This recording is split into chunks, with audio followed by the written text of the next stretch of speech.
এখন সুবহানাল্লাহ, শ্রেষ্ঠতম খাবার, নিজ হাতে উপার্জিত খাবার, ঘাম ঝরিয়ে যে অর্থ উপার্জন করা হয়, যে ইনকাম করা হয়, এটা হালাল।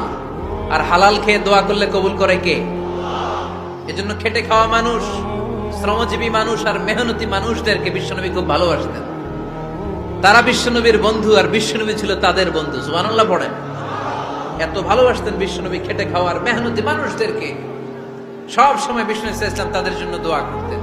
এজন্য যারা খেটে খায় তারা কপালওয়ালা, তারা মুস্তাজাবুদ দাওয়া। তারা কি মুস্তাজাবুদ দাওয়া? মানে এমন ব্যক্তি যে ব্যক্তি দোয়া করতে দেরি হয় কিন্তু দোয়া কবুল হতে দেরি হয় না। আপনারা এখানে ব্যবসা করেন কে কে? দেখি তো, হাত তুলেন তো। ব্যবসা, মাশাআল্লাহ, অনেক ব্যবসায়ী আছে তো দেখি।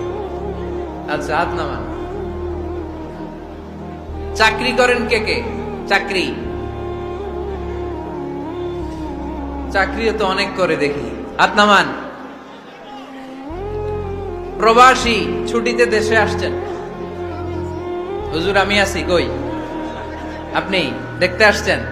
মাশাআল্লাহ। কোন দেশে থাকেন? সৌদি আরব। আলহামদুলিল্লাহ। সৌদিতে ভাল লাগে নাকি সৌদি স্বপ্নের দেশ, খাটতে খাটতে জীবন শেষ? ইনশাআল্লাহ। আচ্ছা, ইউনিভার্সিটির স্টুডেন্ট আছো কারা কারা দেখি? মাশাআল্লাহ, হাত নামাও। ক্লাস 5 থেকে ইন্টারমিডিয়েট পর্যন্ত পড়াশোনা করতেছো অথবা দাখিল আলিম পর্যন্ত কারা কারা দেখি? মাশাআল্লাহ।